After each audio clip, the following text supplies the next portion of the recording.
sometimes there's things that draw us in, they capture us, they evoke emotions from us, and they take those emotions and they run them through the ringer. They draw us in, and we get caught.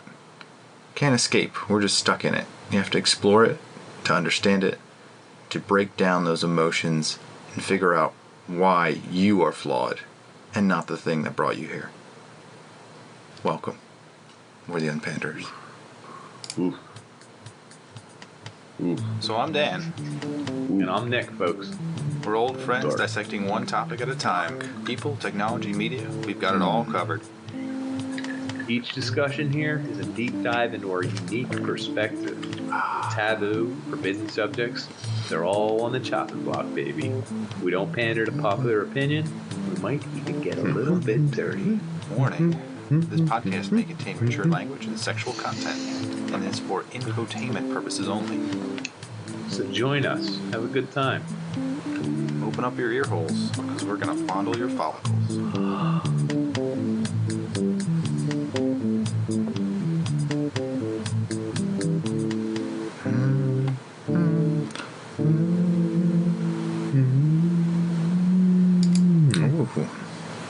Oh, I'm Dan.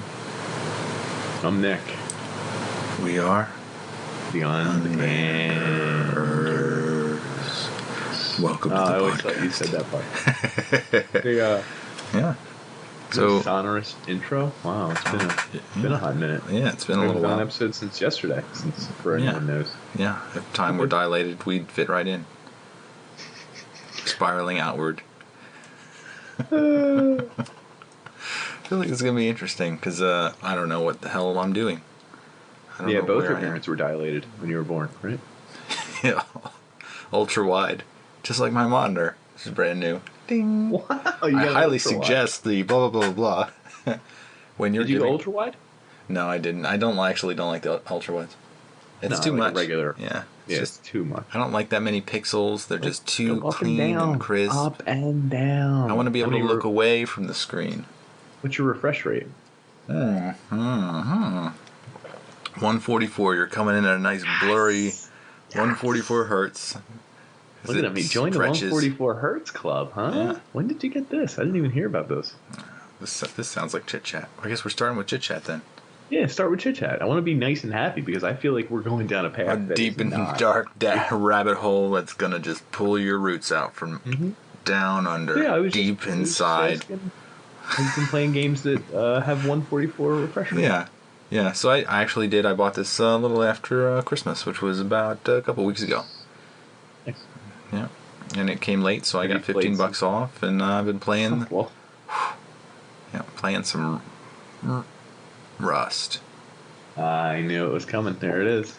Is Rust 144 refresh rate or not really? I have no idea what it is, but I don't think it is, but that's fine. It doesn't. I mean, it looks good, but it's not like like Cyberpunk, like magic. So, Rust is a survival game where you pick up an item and you store it in your inventory and you just try and stay alive and build a shelter, and it's like a little bit like Minecraft, a little bit like a survival zombie game. It's like the one we played, The Forest. It's like that. Yeah. It's kind of like all those games rolled into one. And a first-person shooter kind of feel like.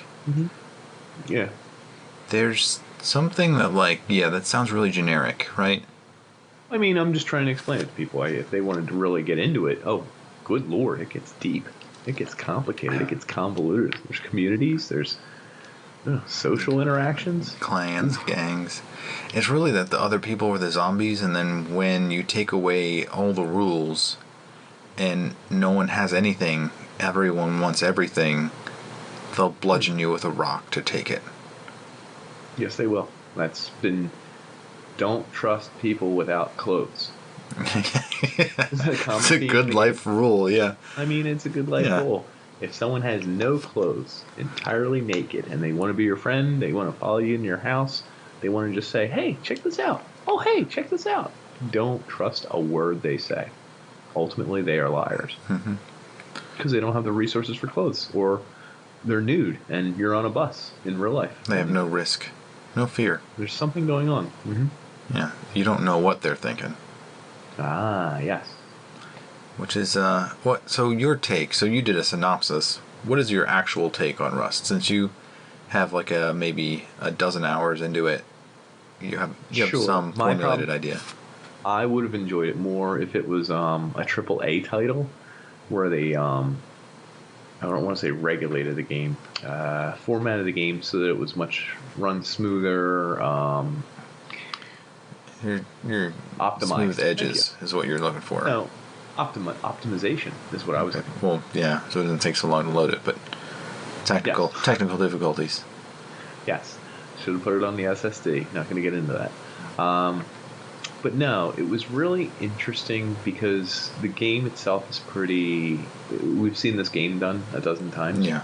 You know, you take a rock, you break the wood, you get wood. You combine it with other stone, and you can make things, and then you get leather, and then you get metal, and you get scrap, and all this stuff. And it's like, oh, you build these things, you gather as much as you can, you make things that will hold more stuff that you can gather, and it's like that whole feedback loop. And I'm not crazy about it. I don't dislike it. I enjoy it. Yeah. Like, I can do it for a pretty long time, like the Minecraft type things, and like, you know what I mean? You get into a cycle, and then it's like it rewards you for having good stuff. And it ticks, like, yeah, you like that. Just check those boxes, yeah. This game, its redeemingest or uniquest factor was just that other people were in there. And they're all walks of life. They're like experts at Rust. People have been playing Rust since it came out. 10,000 hours or something, like 8 years or something ridiculous. I mean, but you're also playing on the same level as someone who picked it up like a week ago or something. And the cool thing is, how often are the server wipes? Is it once a month? It depends on what you're in, but usually it's a week. The one I'm in is a month, but I lasted like a week and a half in the last one, which is, there's a bizarreness to it that we'll touch on there. Okay. But either way, like the server wipes every month or everyone every week, starts fresh. whatever it is. Yeah. Everyone starts fresh. And that's cool because the haves become the have-nots again. And like everyone's kind of back to ground zero. I thought that's a cool idea. And the game is very visceral in that I can look down and see my character's penis. The keys. The whole time I'm playing. It's a strange move, don't you think? Because at first I was like, oh, this is going to be one of those sexy games. But within the first hour, I was unturned on by nudity, and I was actually desensitized. I think that's the point. It is, but you were a female, and like I would see your butt half the time, and I'd be like, ugh, that dirty ass, that dirty ass. Because there's no showers in Rust. No, you almost feel how dirty you are in Rust. I agree with that. Yeah. Ugh, crawling around in the dark. Crouching behind doors that open a little weird, and like jumping around walls and edges that kind of hold you back just a little bit, which is, I think you like that. It's the opposite of optimization. It's like a little glitchy on purpose. Yeah, I like when you think you can fit, so you jump around that little tiny nook and you're trying to get in there. Okay. You don't. Usually you can't.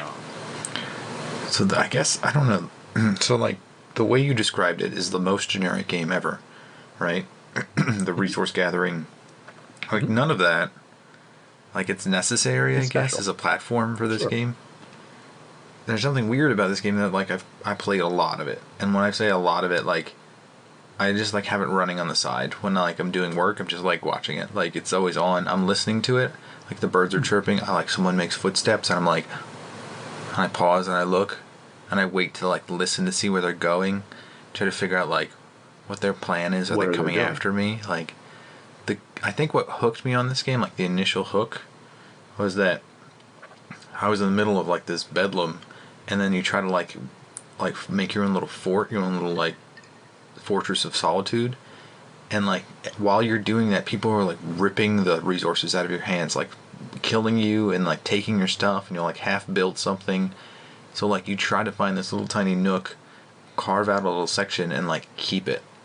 Which is impossible in this game. If you play it long enough, like everyone can take everything. Like you could play it for 40 hours, have spent that much time building everything, and then someone can come along and just like destroy the correct segments of your base and take it from you. Take it all from you. Is that by luck?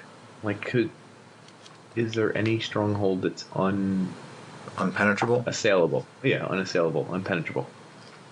I think there is one, like you can go into the caves and like you can set up this ridiculous thing that's like Several it would walls. take a lot to get into that thing, and I think it's like somewhat unfair, but I also there's pieces of this where just after a wipe you start and like you're all equal, but the knowledge that most people have is like how to get the things they need the fastest, or what are the best odds of getting those things.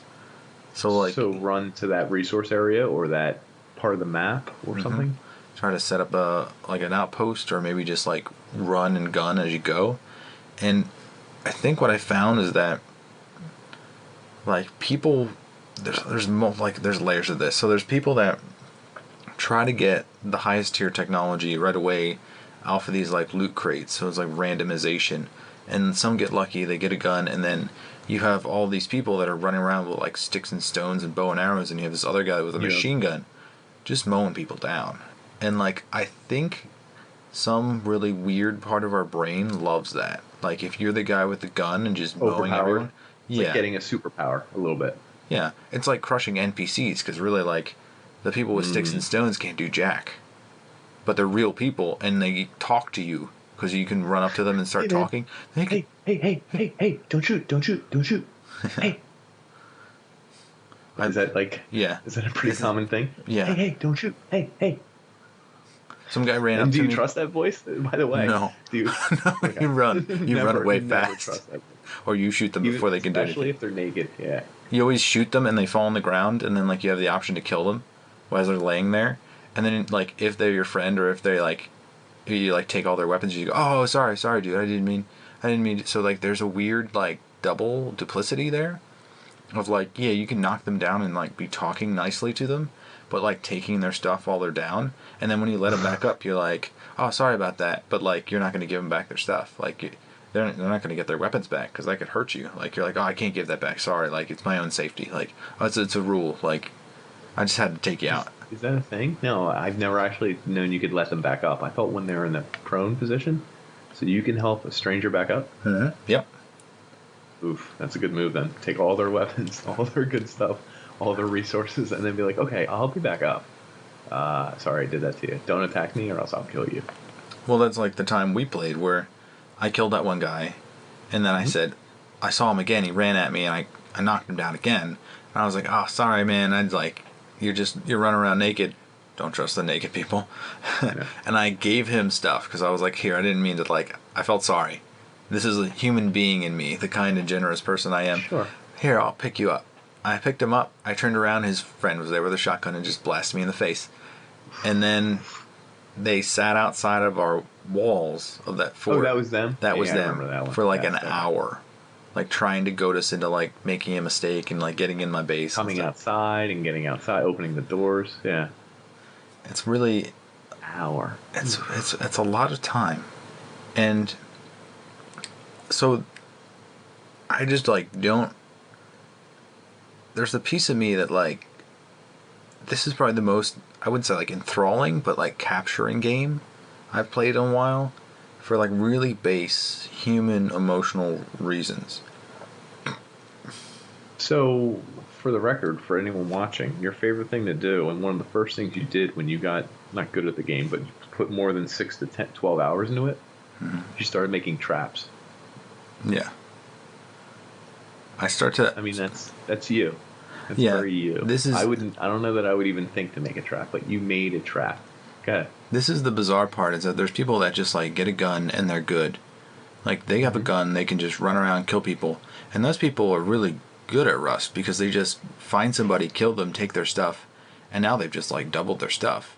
And they might have gotten a better weapon, and they can just sit there and then like wait and then snipe another person, and then they have their stuff. Oh wait, there's a guy building a house, let me snipe him. Oh, now I have his house. Now I got it. Now I'm into his house. Yeah. Yeah. Okay. And there's people that I found that like they're just out there like doing that, and they don't mine or they don't grind. They're not grinding at all. They're just like patiently waiting to kill people, which is really bizarre. Grind. That is a grind. It's a different kind of grind. It's totally different. Yes. It's different. But here I am. I like to like hoard and collect and then like plan things out and like trick people like mentally.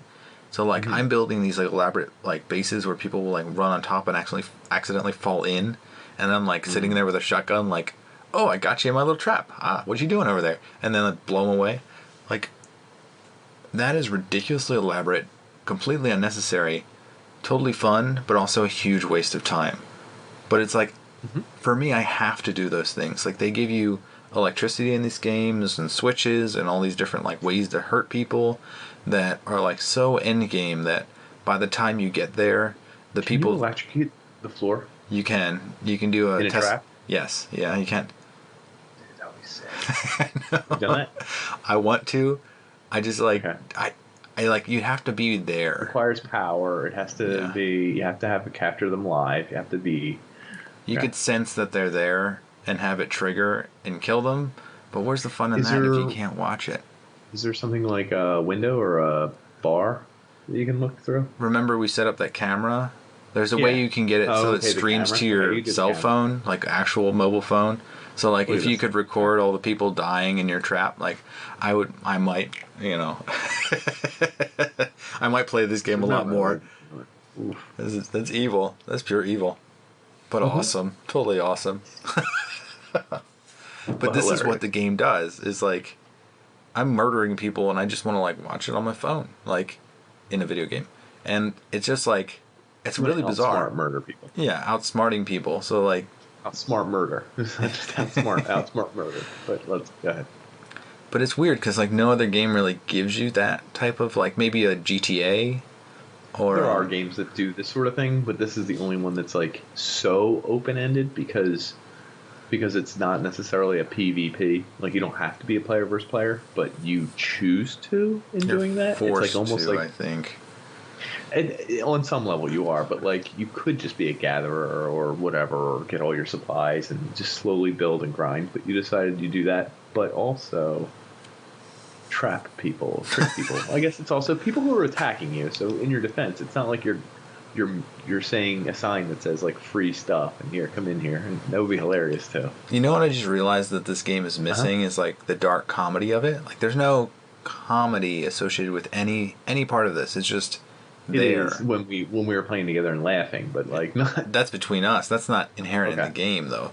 Like if Sure. they had like in the game like a rocking chair and like thread and needle, like you could like knit as you're killing While someone people, was dying? as someone yeah, like you're just rocking back and forth and knitting as they like fall into your trap when they're burning alive and you're just sitting there knitting. And if they could watch you knit and hit the voice button and say, "Let me out, pal. Let me out.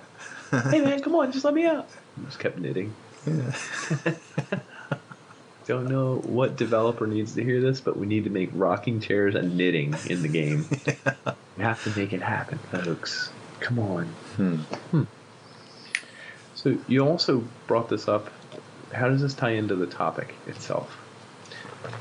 It's So it makes you realize a flaw in yourself, or yeah, it's like this like where are we this going is with that? So it's like a dark expression that I like didn't know, like I hadn't like scratched that itch in a long time. And then also the pure amount of time that I spent just like grinding through this, like I haven't really ground through a game in a long time, where I was just like doing repetitive things, gathering up all sorts of random materials that I don't know what they're for until like I prove out the tech tree, and then finally I could build this thing that gives you like a little bit of happiness.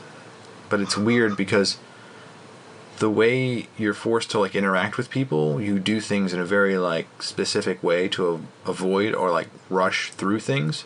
So it's very OCD in the way I like would check. They have these like gas stations with like maybe like 6 crates, and like I'd go like left crate, right crate, up, like over that, like on the roof, down there, over there, and I jump like I'd go through the shortest path possible, and I did that. I don't know how many times, just like I was going to say, collecting if you already things. know the path between crates, then you've probably done it dozens upon dozens upon dozens of times. But there's a piece of me that was like, towards the end, I didn't need any of the materials. I didn't need the scrap. But if the gas station was there and I could see that the crates were there, I'd do it. You would just grab scrap I was because you know trained. it's valuable. Yeah, I was Yes, trained yes. to do it that way.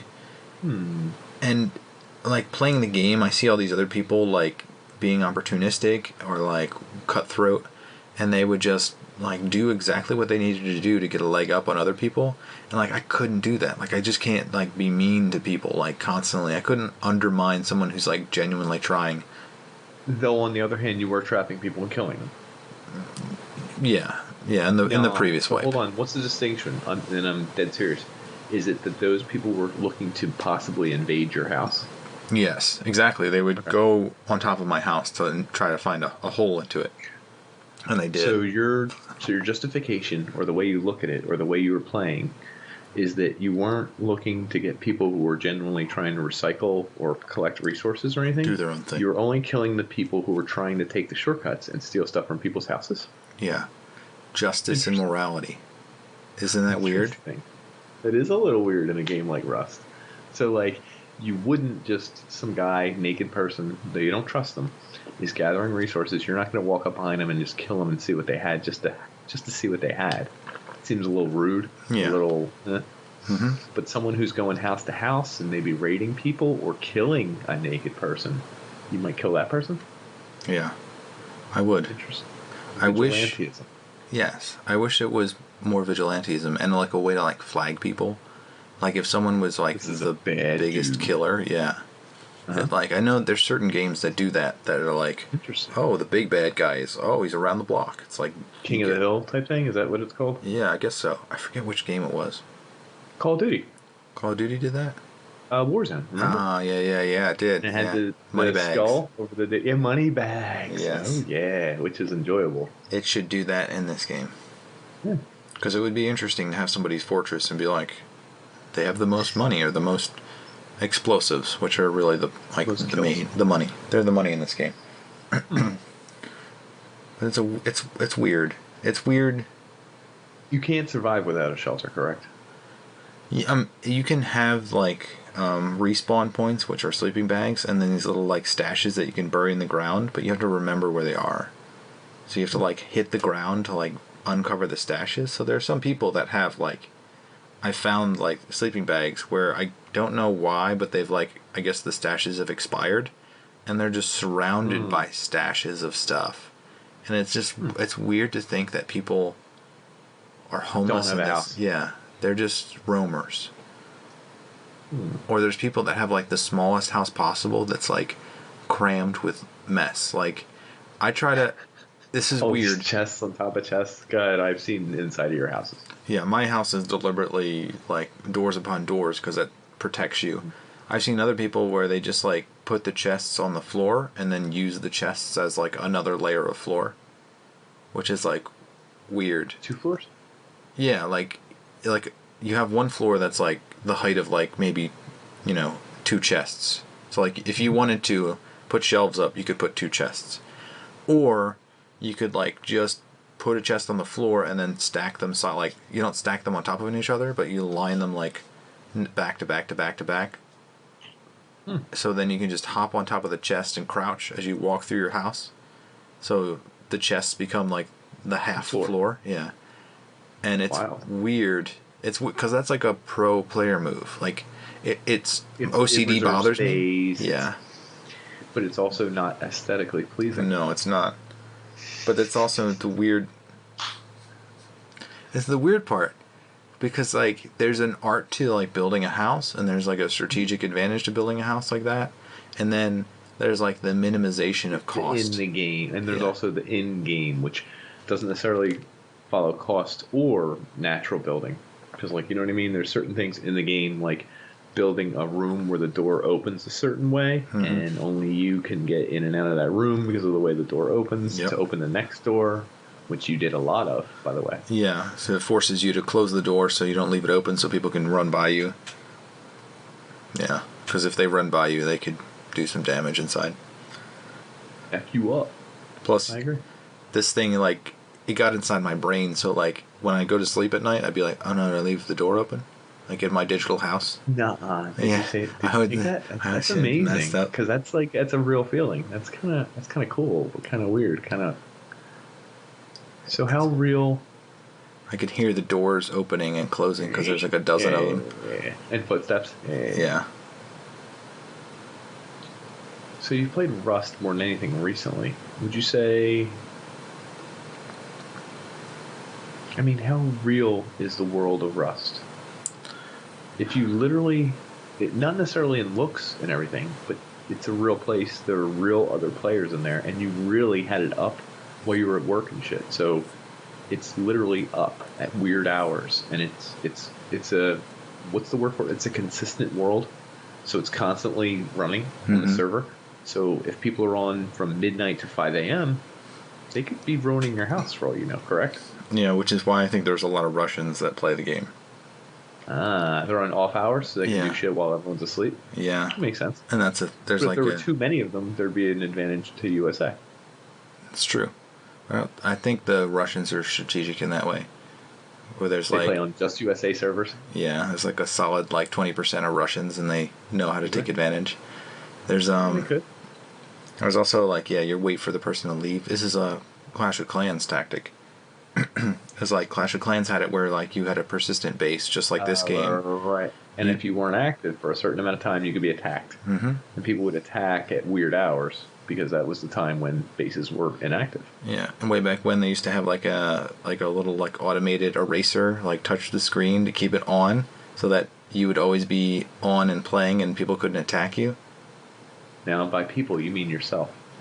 I used a digital actual click, simulated mouse click, to do that, but it's kind of weird because you design your base to protect yourself, and it's out there permanently. So in Clash of Clans, I think they nailed it to the point where you were semi-excited when somebody attacked a brand new base, so you could watch and watch your defenses go to work. Yeah. Well, that's a tower defense game thing. That's a whole different excitement level because you're setting essentially dozens of traps upon dozens of traps against dozens of enemies. Mm-hmm. In Rust, it's like maybe 5 traps and 3 walls versus I don't know what. Yeah, it's a guy who can climb like a monkey and get in your window on the 3rd floor, and then he finds the weakest wall which you placed incorrectly and then breaks it down. And then he's inside your house, and you're like, whoa. And your house is where you keep everything. Yeah. I mean, it's where you've designed shit. It's where you put all your supplies. And are you one of those people who had to optimize your chest usage? Like you put electronics in one chest and armor in one? Oof, spending so much time moving inventory. I know. It's like the Resident Evil of organization where you need one block. No, the game Death Stranding apparently was all about inventory. That? Oh yeah. Yeah, it's very inventory based. That's what I've heard. You can only move so much at a time. There's way more than that in the game, and you can carry so much and whatever. But anyway. A throwback of EverQuest had these you could put bags within bags within bags. So it was you had 8 slots, but you could have the big bag and then multiple little bags inside that, and you dig. It's like Harry Potter when Hermione has the bag she reaches into and just has everything in it. For some reason, nest doll egg. Yeah, nest doll. Russian doll syndrome. Nest dog. Yeah. It's really, I don't know why. There's something there that I thoroughly enjoy when things get organized like that, or when maybe it's those impressive puzzle games. That it's impressive. It's easy to look at. It's immediately recognizable. Well, not just so. If I came into your house and I've only put in 12 hours in the game, and I came into your house and you're like, it's on the chest by the wall towards the door over there, I'd be like, what? And then I'd go over to it and you'd be like, not that chest, that's so and so, and you'd immediately know, and I'd be like, there's just a bunch of chests in here, but once you look inside them, you realize there's a pattern, an organization, an ability to have 18 of something that is very rare in the game, or 40 of something that you always need in the game, or 36. And then just here, take some armor. We're going to go for a march. Mm-hmm. Take 2 shotguns. Hey, take this. We're going to have goggles. It's going to be UV rated, so you need UV goggles. And you would have all this stuff ready to go, and I could take it, and it wouldn't be the only one you had. Yeah. You know what I mean? It's not you can't borrow it. But it was cool because it's disposable. It's oh yeah, just have all this stuff. We're going to go for fun. Mm-hmm. And then you take that, and then you go wherever you're going to go. We're in some UV area, some radiation area. We're going to go on an adventure.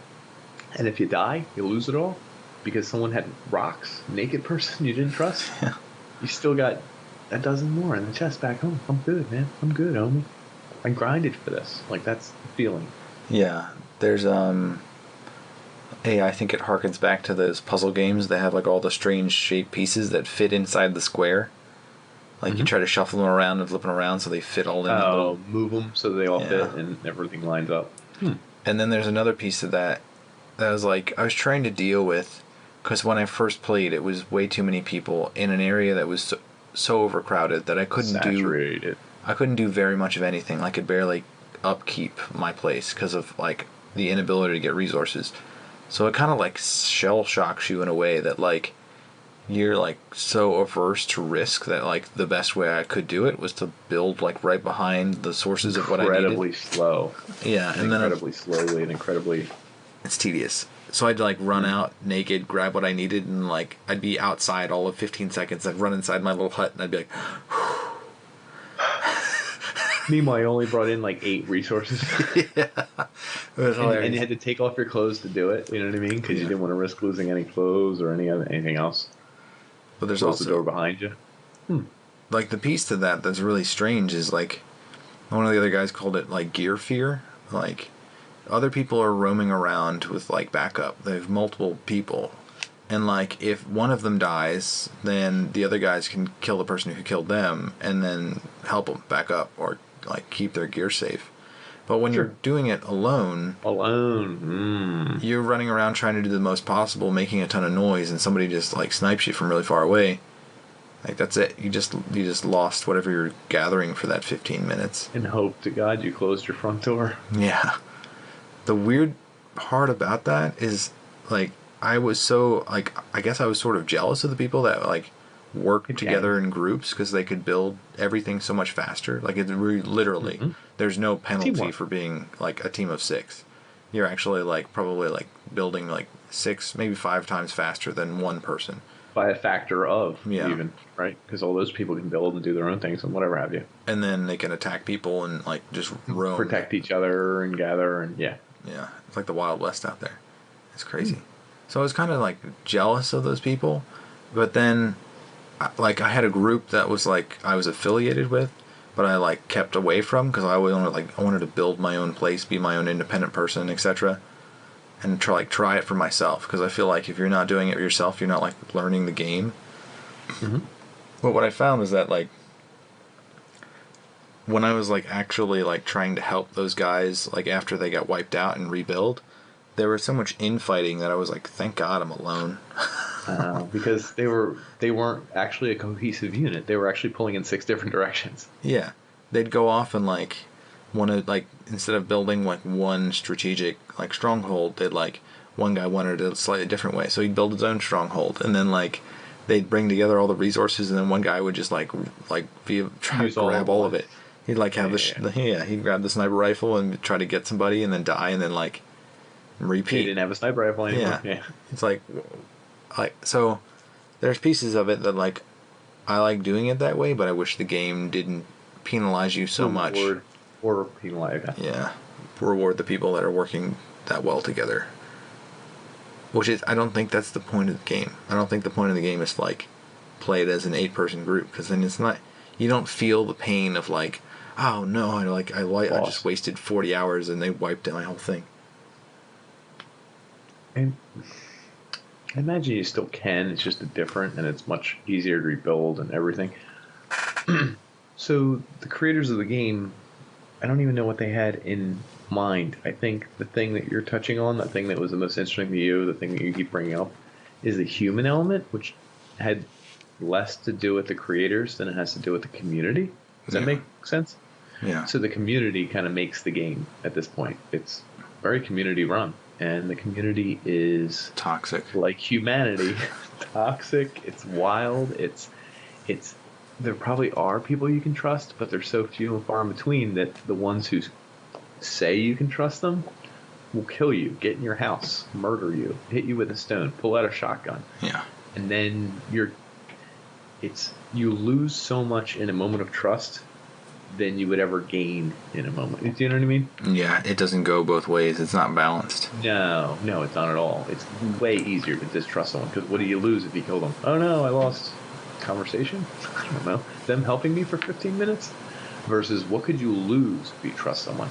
And that's your entire house, most of your inventory, and a whole shit ton of shit. It really makes me think that the people out there, and even like the backdrop of coronavirus and people being selfish and deluded and all sorts of stuff, is that if we didn't have all the stuff that we do, I feel like a good portion of society would act like the people in Rust. I really feel like I wouldn't disagree. I mean, it's a fairly accurate depiction, even though it's people playing from a keyboard and a mouse and there's nothing really at stake. It does show that, every week it wipes, it goes to 0, and you have to gain resources, and the people that cheat step on other people and, find shortcuts are the ones that kind of get ahead, and you can work together, but it's not, I don't know, it sometimes works, but not usually. Yeah, it's frightening. There's,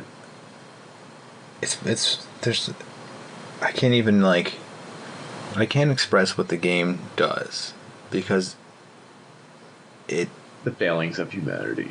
Yeah. And the sneakiness and the duplicity, and it's so, that's just the first way. You feel like you're trying to catch up to the curve a lot, I guess, because this is the second time I've played in a wipe, and there was an element there where I outlasted everyone but one other base. My base still exists after I don't know, a week and a half. Was it? It's a week and a half. Yeah, 10 days. 10 days. It's still there. The first base I built is still there, which is a source of pride. It's probably getting wiped out right now as we're talking. But all the bases around me, even the giant alliances of 16 people, there was infighting, and they all destroyed each other. And then the base that was bigger than I could ever imagine, it's gone now. Pilfered. Empty. Somebody hit it just right, and now no one wants to live there, and that team, they resigned, essentially. They don't play anymore because they lost everything they had. I mean, that's a lesson in and of itself. Little piggies eat forever, big hogs go to the slaughter. You become a big target. You are powerful. No one can stop you, but at some point, everyone's gunning for you. At some point, you falter. And when you falter, it's different than when someone who has, I don't know, paltry stuff falters. No one cares. When that person falters, the number one, the person with all the stuff, you're getting raided. You're getting messed up. Your house is getting blown to pieces. There's another expression that falls in it almost the same way. It's if you're the big target, you have everything. The bigger they are, the harder they fall. That essentially. Yeah, there's definitely a piece of it where you get lulled. You get too comfortable, and then when somebody breaks the bubble that you think is a steel curtain, impenetrable. Yeah, all of a sudden you're just you're shook. You're oh, I thought I was safe there. I'm shook. Yeah, I don't know. I have all these little tiny bases all over the place because that's my jump out for 10 seconds and get my stuff. Yeah, the little ones. Yep. Every now and then I'll go back and I set up these traps that are if you have control of your base, they're your traps. They don't hurt you.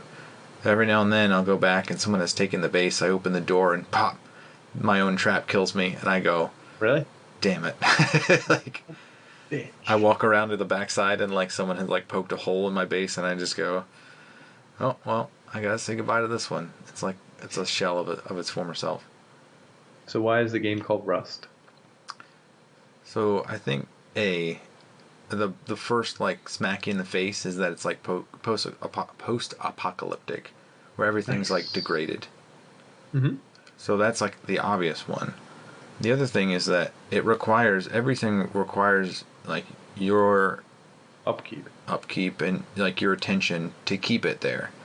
You couldn't just have items because people would take them. And you can't just have a building without putting resources in it and constantly tending to it. People breaking down a wall, you gotta rebuild the wall. The other part is the little kingdoms that were made around me that got destroyed. It's really an amazing thing to see how someone built their house, and then as it decays, little sections of it fall apart, and then as it falls apart, it's gone. After 24 hours. It kind of nature retakes it, and then you start hearing birds chirping again in that area, and the fields are nice and green, and the trees come back, and it's really a bizarre thing to think that oh, I looked up to this person and they were the kingpin. This was an impenetrable castle, and now it's a lot of grass and a hill and some old building that used to be something. So there's like that in-game feeling of like what happened, but there's also like a weird abandonment that happens, like a hollowness, like a nostalgia that is like very short. Like there's a uniqueness in the way that the game plays out, is that there's like 150 people playing at the very first day, and then like that persists for like the first weekend because it wipes on like a Thursday. By the time like Monday rolls around, like I think on Monday like it drops by like half, and then 75 left. yeah, and then like the next following week you probably drop another half. 50. So you're down to like maybe like 30, 20 people like playing constantly. So the areas that are like packed, like if you're not in like the main area, if you're like kind of away from the main areas, like they're really busy in the beginning, but by the time you're a week in, there's like strays. Like you see one guy every now and then, but Straggler. it's like that area just becomes kind of dead. And people are like searching for like excitement, and which is not really what I'm doing. I'm like trying to like just build out like a house, which I think is cool. But other people are just like searching for that like the high of like a first person shooter. Oh yeah, I want to kill. So people just like evacuate the area, or they just like quit the game because they like the beginnings, like the starting times, which I honestly think are great.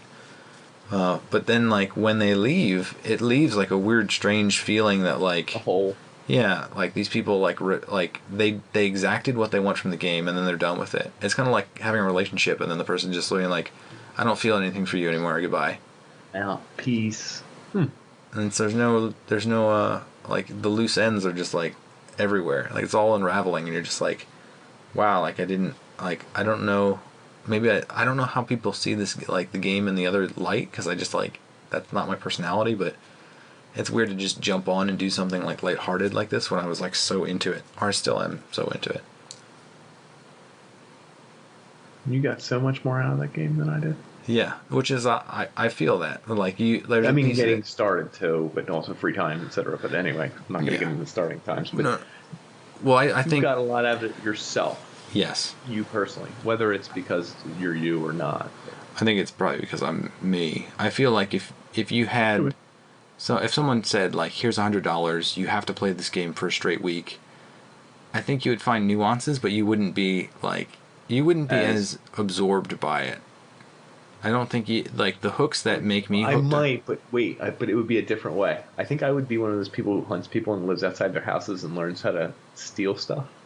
More so than I would be a trap builder. Yeah. Like, do you know what I mean? I would find my own niche if I had to, and it wouldn't be your niche. No. It would be going to the I would probably go to the landmarks and wait till people came through and follow them home. Yeah, I think I could buy into that.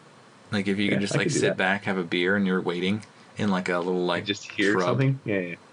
But like right outside the landmark, because you're not allowed to fire. Can you fight? Oh, you can't build in the landmarks, right? Yeah. It depends which ones. There's like safe zones and stuff, which you're aware of. Slightly. But anyway, and then follow them to their houses and maybe even study them or stalk them. Find that pattern. Cool. I wish you could go that in depth with it. Like like if somehow like at 5 o'clock every day he goes and like grabs scrap he from goes and waters his stuff. He hunts for food in the morning. He's waking up to play Rust doing. Do you think there is someone who's doing that?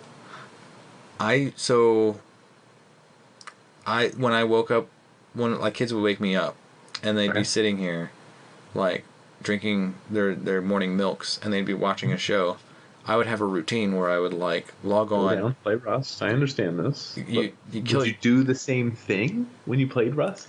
Yeah, there's like a procedure that I would like kind of like follow in my head of like, okay, like this has the most resources, this has the second most, so I'd like hit those in sequence as I went through. And if you were on to my sequence, like if you knew where I went, you could stand like behind the wall as I run out of the thing and just blast me. Like you could, if you watch me that closely, you could just take all the resources I just spent 15 minutes gathering because Is it around the same time?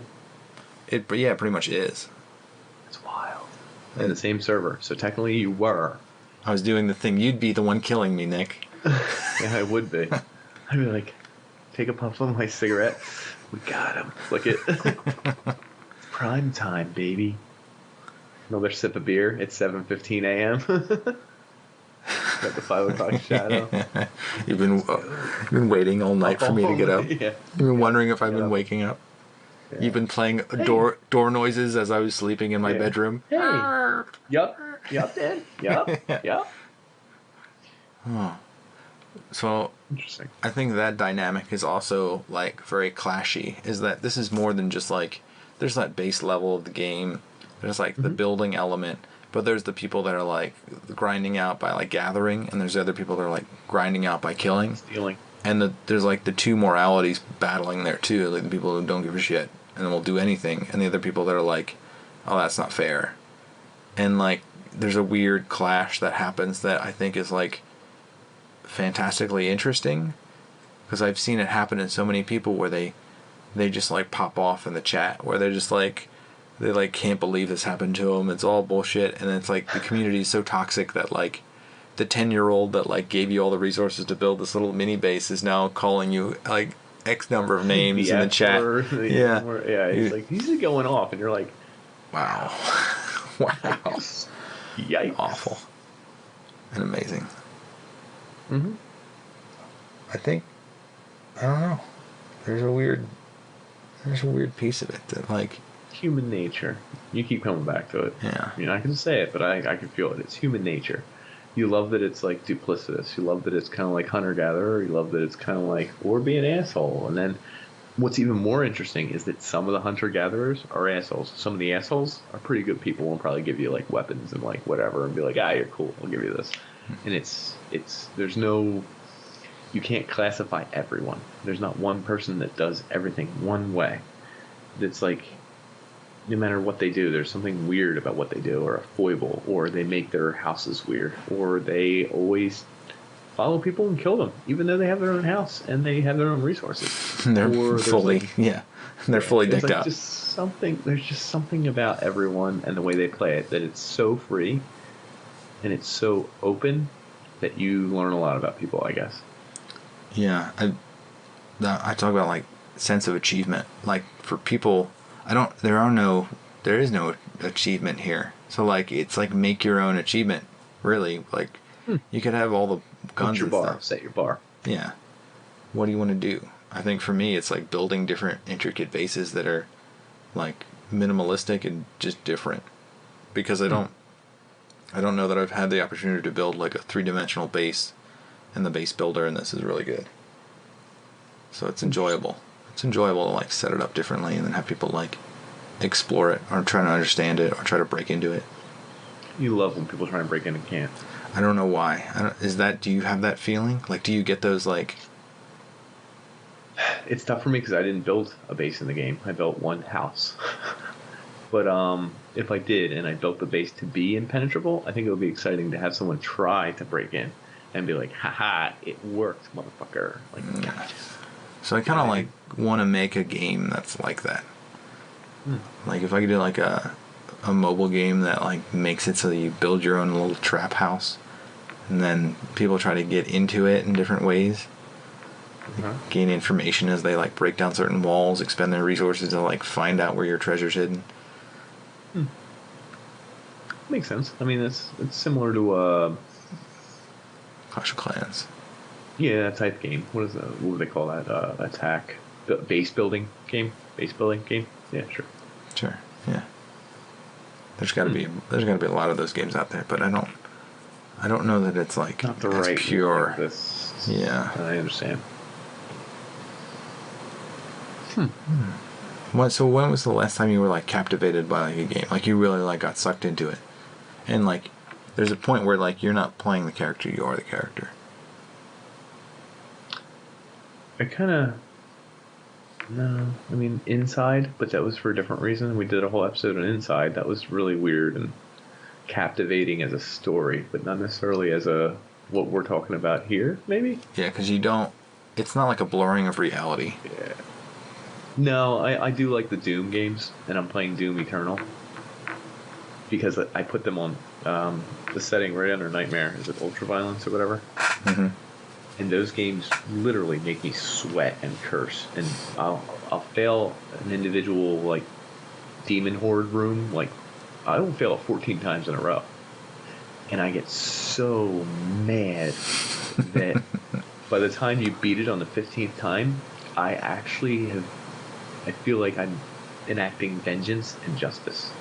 Like I will yell out loud, and I feel this adrenaline rush where I kill someone, the last guy in a room, and unlock that room, and I hit a save point where I can't explain that feeling because I feel like it did this crazy dance where I got revenge, and I don't really care much for the story so much, but I do feel like the Doom guy character because he's apparently feared by the demons, and he's like ruthless, and he's scarier than all them. Like all these demons is the scariest thing in the world, but they're scared of him for some reason. And when I actually do it, I get such a goddamn rush. And I want to curse and say fuck you to every demon, and I want to cut them all individually, glory kill every one of them, rip their eyes out of their bodies, and I'll be sweating and tensed up and just be like, yeah! Whoa! Like that feeling, like I did it and I literally enacted vengeance, like that. That's like my version, but it's more. That was just so vindicating. Super, yeah. Well, it's just such a. There's also nothing wrong with it. Like the way you're like murdering these demons, like the demons, they deserve it.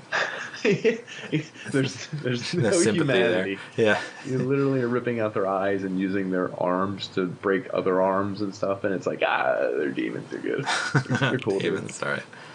It's all good. It's good. The demon was like, "Hey, dude, stop, dude! Hey, I'm not even shooting you. I'm on your side. I think we should talk." Don't trust that demon. Don't trust him. Yeah. That'd be a rust move. Yeah, oh my god. Mm-hmm. Hey, man. There's no humanity. Yeah. No humanity in that game. The opposite. NPCs, as we would say. So different, but Yeah. What was the broken pieces of me? Yeah, and how you have to like face them or something and realize that the game isn't broken, but you're broken. And I was like, whoa, you got real deep in the intro. So I didn't know if there was a thing that made you think you have to fix yourself in one of these games or moments or something. Yeah, you're faced with like being an awful person, and like I'm trying to find like that fine line where I'm doing like the right thing while also winning. Protecting yourself and winning. Oh, yeah. Interesting. And it's really weird of like the backdrop of the game I'm playing, and like life is just kind of like it's like weird, kind of like trying to find purpose now, and it's like, well, the people that like have been like consistently like my rocks, they've all kind of like crumbled recently, so it's just kind of like weird that like you get absorbed in the game to kind of like pass the time, and like the experience of the game isn't wholesome. It's like it's really jaded and like disturbed, like the way people react and what they do to other people to like get ahead of them. And could you play it entirely wholesome? Could I play it wholesome? Yeah, I guess Not you. Could someone? I mean, you could just gather stuff and build houses, and then like but the Never point is like someone? Yeah, I mean, why? Yeah, I think I've killed like maybe like 3 or 4 people. Like I haven't killed that many people. What I do is like, are you confused by that? 3 or 4? Yeah. Yeah, I don't kill that many people. What about people in your traps and crap? They don't count. That doesn't count. It does? Dude, I thought you meant in the whole game. Okay, so in self-defense you're not counting? You're talking about 3 or 4 people who... Well, the thing is, like, the traps... Snuck up one? I'm not watching the traps, so I don't know... I know that people die in my traps, but I don't know... I'm not actively doing it. But, like... Oh, it's... okay. What I have been doing is, like, there's, like, 3 people that I've been, like friends with, but they're around. So, like, if there's an area that I'm in that, like, I spot the person, and I trick that person into, like, chasing me, and I set them up to, like, almost get me, but then the other people pounce on them. And so, like, most of the things that happen to other people that are bad, they're done because of the other people, like, my friends coming in and killing them while they're distracted with me, like, jumping around like an idiot. So, like, most of my kills are, like, they're either, like, reactionary, because, like, someone, like, spooks me, and I have to, like, hack them, or I have to shoot them, because they're, like, right in front of me. But, like, most of the time, I'm just running around, like, as a naked person, just, like, if you kill me, it doesn't matter, because I don't have anything. So, like, I just de-risk myself. I avoid the conflict by, like, de-risking. Being naked and having no items. Yeah. Interesting.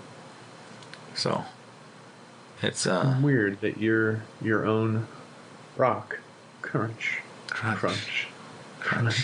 I'm doing the Rust starting weapon, aka the rock move.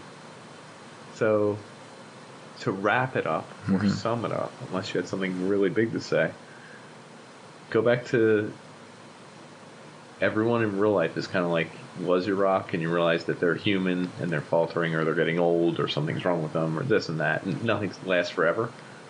In this game, you kind of realize that, would you say?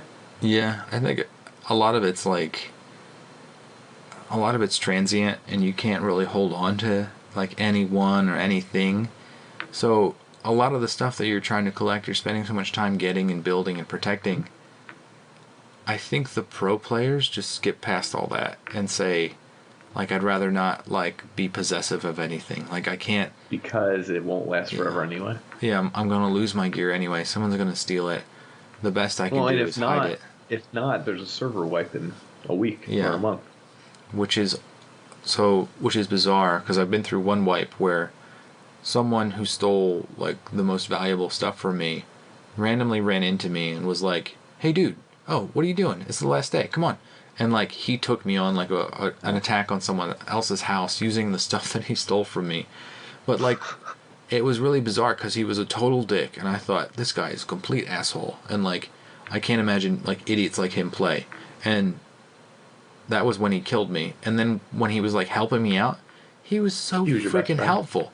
Like he was like, "Oh wait, your health is low? Oh here, let me," and he like chopped a cactus up, and like I didn't even know you could do that. And he like gave me all this like health and all these items, and was like, "Here, take this rocket launcher." And like that was like the most powerful thing in the game. And he's just like, "Take it. Like I don't need it. Here's the code to my house." And it's like, what? Like I like, what is this? And the guy was like really well spoken. It's really bizarre because he sounded like a complete idiot when I first met him.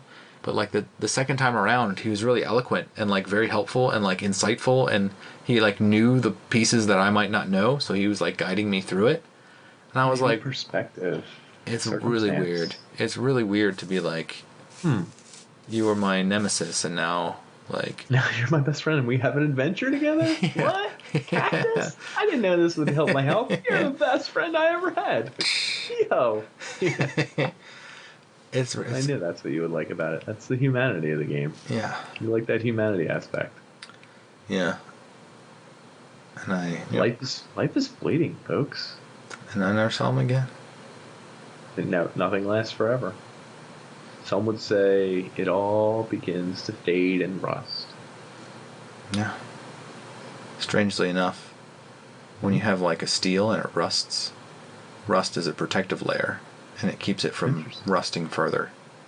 Is it an oxidation process? Yeah. Oh, Jesus Christ. Oh, let's get chemical on this, baby. No, I think we're good. Oh, boy. But it's a good time waster. It's a good experience of like playing your own soul. Ooh, good one, soul. All right. I think it's I think it's time. I think it's time. Well, thanks for joining us. Check all of them socials. You know us. We got socials, folks. We're from Delco. We got socials. You're going to check our socials, and then we're going to get like a hoagie. Come on down to the podcast store, and we'll get you some socials right here. Thanks, folks. We like you. We like you a lot. And check it. I'm Diane. And this... I'm Diane. Who's after Diane? I'm Dan. Oh, I thought you said, I'm Dan. I'm Diane. Dude, you really threw me with Diane. I'm Diane. I'm Nick. Oh, we're the unpanderers. Mm-hmm. Good night. Good evening. Good morning, maybe? I don't know. Depends when you listen. Good owl. We do. A lot.